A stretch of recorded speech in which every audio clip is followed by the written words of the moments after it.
Assalamu alaikum. A yau insha Allah a wannan bidiyon namu za mu nuna muku yadda ake ɗora account, ma'ana real account, demo account, financial account, synthetic indices, duk akan yadda ake ɗora su akan shi kansa MetaTrader 5. So ɗora account akan MetaTrader 5 duk ɗaya ne, kawai ya bambancin kawai da different is kawai shine za mu account ɗin ID account shine zai bambanta kawai, wanda za ka kwafi ka sa a iza password ɗinka ya kasance same password ne ko kuma different password. So shine kawai bambanci yadda, amma wajen ɗora account ɗin ɗaya ne. Insha Allah a wannan bidiyon yau za mu nuna muku hanyar da mutum zai bi ya ɗauko account ɗinsa wanda ya buɗe na demo account ne ko real account ne, sannan ya zo ya ɗora shi akan MetaTrader 5 har ya zo ya fara aiki a kanta, akan ita kanta MetaTrader 5 ɗin, saboda ita ce jigon forex market. Saboda in babu ita ba forex, saboda mutane da wasu kai ba za ka iya aiki kai trading akan normal kaman application na shi kan sabuwar kaɗin, za ga yana baka kaman wani yare haka, so da mutum in ba da sanin ya kaza ba, amma actual trading kan MetaTrader 5 ake nan da ba ba tare da bata lokaci ba. Za mu je kan normal MetaTrader 5 din mu already, misali kai downloading ɗinta, za ka je kan kamar play store ɗinka kamar haka, ka shiga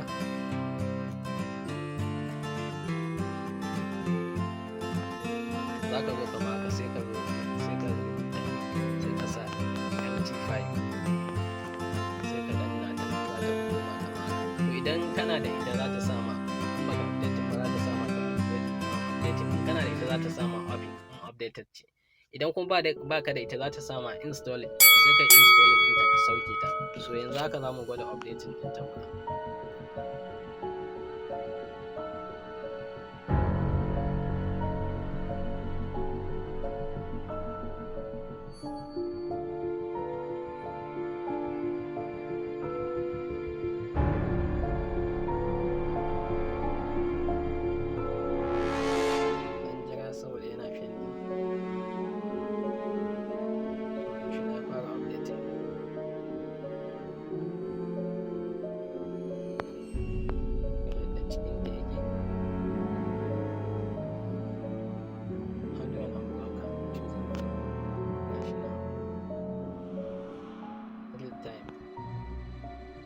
Trading, comprehensive technical analysis, free financial news, complete trading history, multi windows. So shi ma akwai yadda duk za ku gani yadda ake sa misali windows biyu, kai trading biyu akan wayar ka guda ɗaya, ka fito da windows guda biyu, nan ɓangaren kana misali step index, nan kana volatility, ko nan kana USD again JPY, nan kuma USD again euro. Ya danganta da yadda za ka yi trading ɗinka da yadda ake fito da volume da sauransu. Insha Allah highly customizable chart. So gashi nan dai yadda take. So bara mu ga ta gama.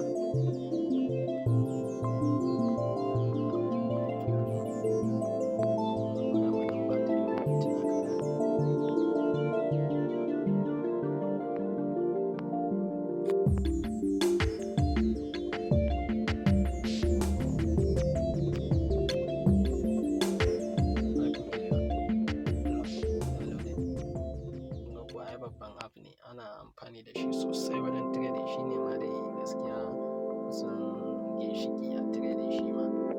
Inda ka kawo account ɗinka broker, za ka zo ka ɗora shi a nan already, sai ka fara da harkar trading ɗinka da za ka yi. To yau ga shi ta gama. To za mu yi open ɗinta, da ta gama updating ko ka gama installing sai ka shiga direct kai open ɗinta.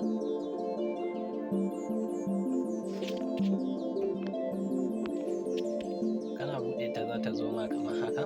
So wannan shine ainihin cikin MetaTrader 5, shine wannan ainihin ita ce MetaTrader 5 gaba daya.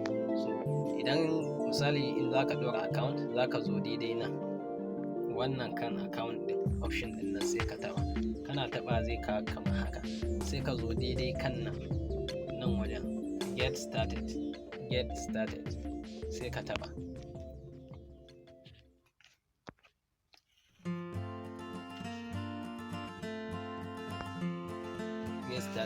To misali in ka taba still dai zai kaka kama haka, zaka iya zuwa nan daidai nan sai ka misali nan, so akai hakan dai sai ka zo daidai nan misali idan taka bata nuna ma nan za ka manage account da waye haka dai sai ka yes da sai ka cika manage account. So idan ba haka ba kuma za ka zo daidai nan sai ka taba wannan alama kana taba shi haka, kana taba shi zai nuna ma cewa kai finding din broker ka da za ka yi amfani da shi sashi bayan tunda already mun san broker da za mu yi aiki da shi, sai ka zo ka taba sunan me broker da za ka yi aiki da shi. Misali yanzu mun san broker da za mu yi aiki da shi Deriv ne, sai ka sa Deriv, kun gan shi to yana fitowa kamar haka, zai nuna ma kamar haka shine wannan Deriv limited, sai ka taba shi. To kana taba shi zai buƙaci cewa me kai login ID ɗinka, sannan kai login password, sannan sai ka sa saver da za ka yi aiki da shi sai kai login, shine zai. To already yanzu mun san tunda mun riga mun bude account da shi wannan broker ɗin, to direct za mu je kan can da muka yi sai mu copy ɗin account ɗin mu sai mu sa password ɗin mu, sannan sai mu login ɗin, sannan zai bude mana cewa mun bude account, mun kawo account ɗin mu daga kan broker ɗin mu ma'ana Deriv, sannan mun kawo shi kan METATRADER ma'ana za mu fara trading da shi cewa to shine kawai. Yanzu kai tsaye za mu fita gaba ɗaya daga kai, za mu je kan ainihin browser ɗin da muka buɗe. In already dama kana kai a page ɗin da ka buɗe account da shi yana kai, already zai yi login da kansa directly. Yanzu bara mu je kai.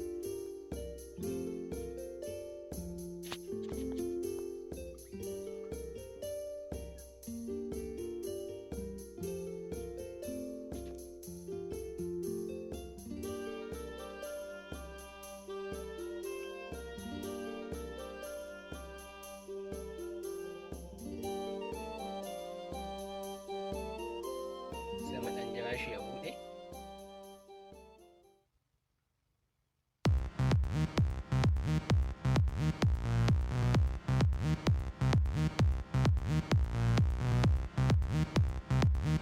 To gashi ya kawo mu kamar yadda dai muka bude wancan account din, saboda muna kan page din ne ba mu fita ba daga kan page din. To yana kawo ka haka kaka wani bata lokaci tunda already mun bude demo account, mun bude real ba amma mun bude demo account, sannan za mu kai demo account mura shi akan MetaTrader 5 don mu ga yadda abu ke. Yanzu me already za ka zo kan nan Facebook, za ka zo kan nan Facebook sai ka zo sai kai copy din wannan account shine login ID. Already dama kakka forget din password ɗinka da kasa sai creating din account, sannan ka zo ka buɗe demo account kuma da shi za ka buɗe biyan da dai sauransu. Inda mun sani nan gashi sai mu zo kuma kakka manta sai ba in ka zo sawa a wajen biri ka sa mai in demo account ne ka sa mata demo shine za ta yi. Idan demo ne ka zo ka sa mai real saver, so ba zai bude ba. Idan kuma real ne ka zo ka sa mai demo saver, to ba zai ba shi ma. Wannan kenan. Yanzu za mu copy din account din mu kamar haka, mun yi copy din sa, ya nuna mana mun yi copy.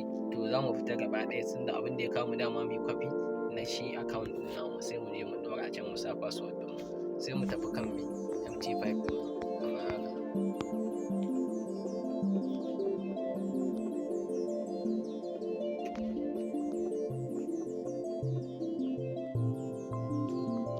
Sai mu zo daidai nan din dai da muka ce a taba wannan alamar yana plus, sai mu taba ta, muna taba ta kamar haka.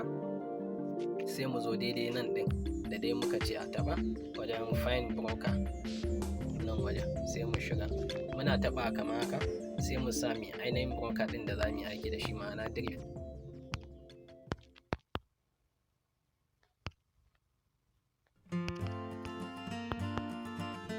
Gashi nan ya fito, kana sa ma zai fito ma gashi wannan Deriv limited, sai mu taba shi.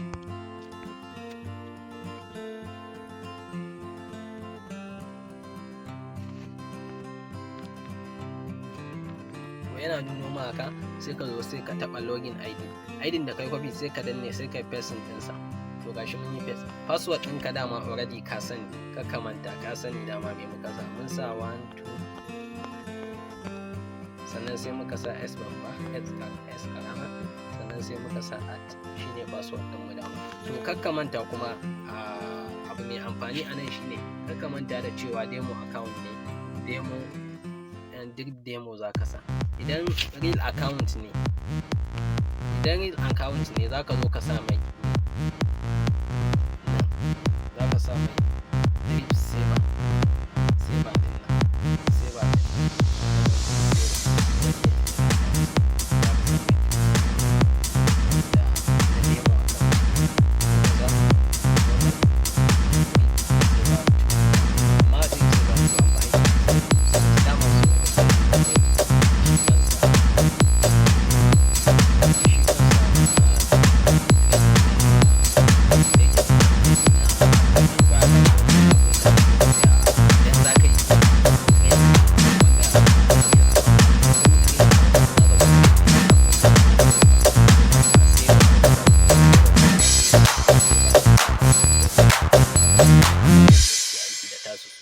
so nan dai tunda demo account ne za mu sa normal mu sa saver wannan to sai kai mai login mai ID ɗinka sai ka danna mai wannan alamar login din.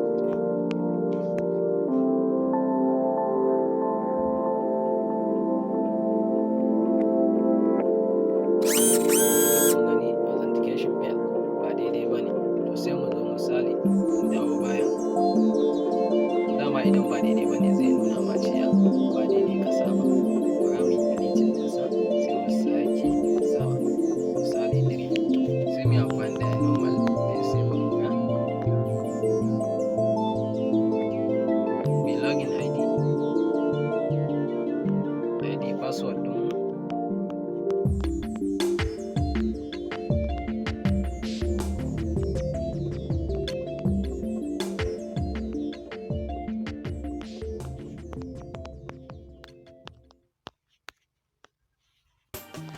Deriv demo sai mu bar shi a Deriv demo bara mu yi login.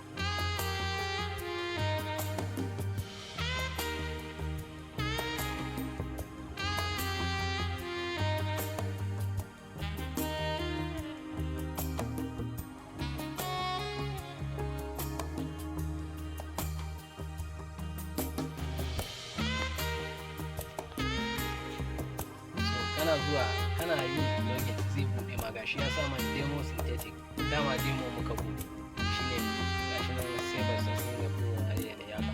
Yanzu ne mun sa demo account din ma akan wannan normal, amma in muka buɗe real account don muka zo zamu ga sunan mu ne zai fito a sunan mu ne zai fito, ma'ana Ahmad ne, Isiyaku ne, Kabiru ne, Salim ne, ya danganta da sunan da ka sa wannan kenan na demo. Yanzu muna da mai demo account ga dalar da suka ba mu a can sanda muka je za mu buɗe shi kansa account din akan Chrome din mu, Chrome browser. To wannan account din shine muka kawo muka sa password, dan kuka duba za ku ga account din nan anan muka sa password anan wajen muka sa password sannan muka buɗe muka sa Deriv saver. Kan ka sa Deriv saver na ka bar shi a Deriv saver demo account. To yanzu gashi mun sa, idan muka zo nan sai mu dawo bayan misali wannan alama za mu taɓa ta nan sai mu taɓa za ta kawo mu wajen chat kenan. Kuma misali ga chat ɗin da ke misali yanzu haka sai na ce kasuwan nan misali buy zaɓe, example ne ba misali buy zaɓe, sai na zo daidai nan wajen misali wannan alamar saman nan sai na zo sai na shiga, ina shiga sai na zo nan lot size da ake sa. Gaskiya in ka fara trading ka fara amfani da karamin lot size, misali kamar last lot size wanda yake farko misali 0.0 misali za ka sa a baransa 0.01 sai na yi buy misali.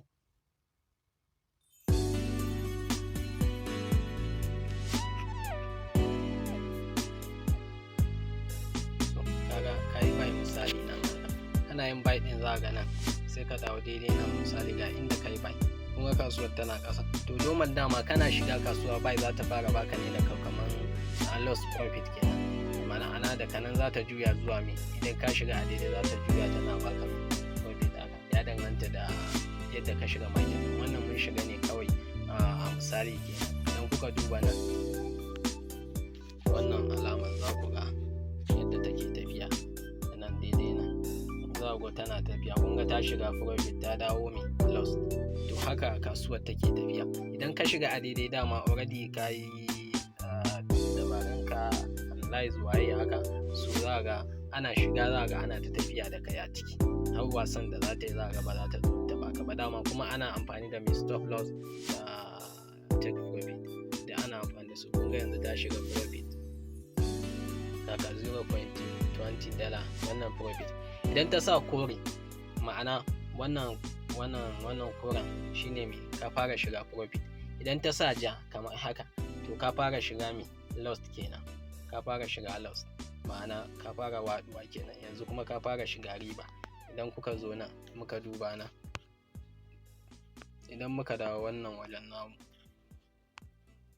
candle kenan, za mu zo mu ga chart din gashi yadda yake ana. Kun gani ga inda na shiga, ga inda na yi siyayya, na yi buy ɗina. Idan kuka duba inda na yi buy ɗina, za ku ga gashi 0.1 at me, 0.1 lot na sa, ƙaramin lot kenan. Sai na zo na sa at, na yi buy ɗin a 9,531.8. kun ga a daidai nan kenan na yi buy ɗina a daidai nan wajen.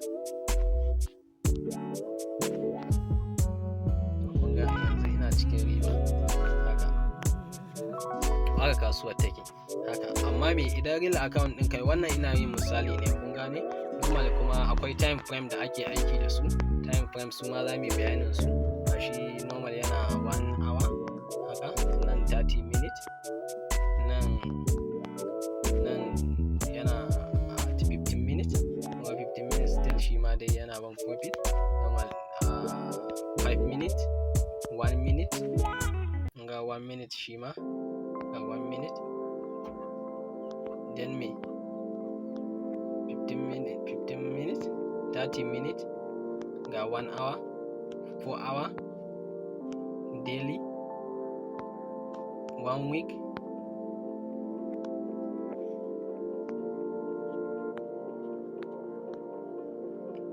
gashi, then 1 month, sannan month akwai shi ma.